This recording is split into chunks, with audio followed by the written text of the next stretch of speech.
It's called Crawley's Milk Bar. It's our family name. We're in the main street, and we thought we'd stay in 4 to 5 years, and it ended up being 18 years. I'd been seeing Jack and Kerry for a number of years.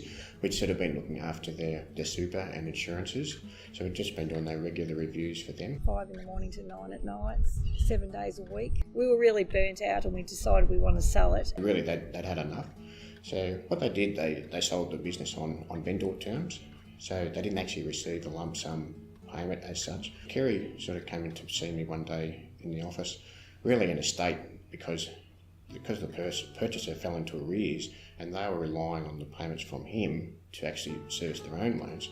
They were getting into arrears and getting pressure put on them from the bank. I tried to talk to my husband. My husband, he went into shock, I think, and put a lot of pressure on our marriage because we didn't know where we were going, what we were doing, how we were going to get out of it. And we had 4 small kids. And so this day I just had enough, had no one to talk to, and I walked into Gene's office.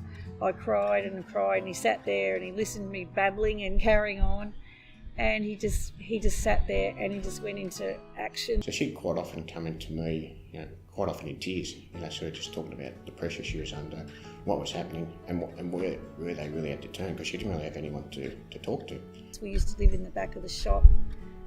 We outgrew the shop. Kids used to sit on the stairs to watch telly. There was no backyard, and we finally got this dream house, and then looked like we're going to lose it. Had to fight for it for a while, and then I thought, house doesn't mean anything.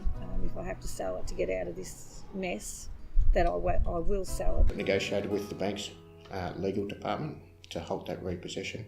We restructured their borrowings and refinanced it somewhere else to help improve with the cash flow options for them.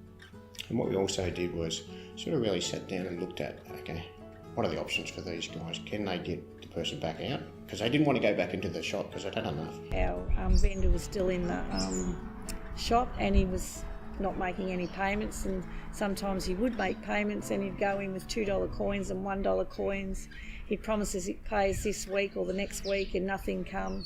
They got to a point these guys were working 4 jobs, just each, just running from job to job, just trying to survive really. We were able to persuade them to go back into the shop, get the person out of the shop, and that took a lot of time.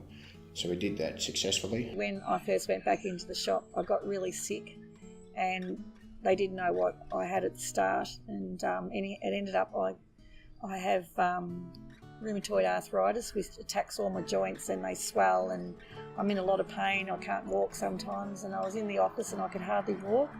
And Gene got onto his computer. Just tweeted that she's got the trauma insurance with us, and I knew rheumatoid arthritis was covered under her policy.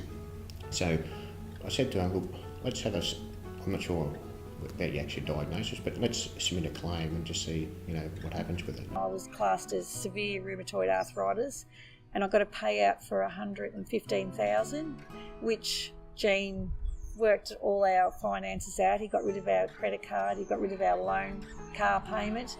He's put money into our home loan, which we'll now probably have in 4 or 5 years will be paid off.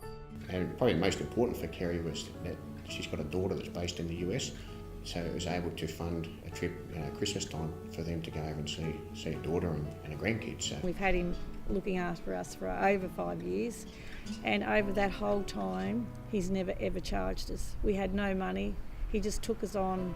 Someone had to help these people, because if they didn't, they would have lost everything. I look back on it now, and if Gene hadn't been in our lives, I don't know how we would have managed, how we coped. He went beyond what his duty of what he had to do. We're great friends now.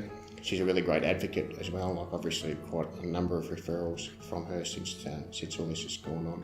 My family owe him so much, and he knows it. I keep telling him he's my guardian angel, my knight in shining armour. I've got just as much out of it as they have, so it's been a really great story. So. We love him.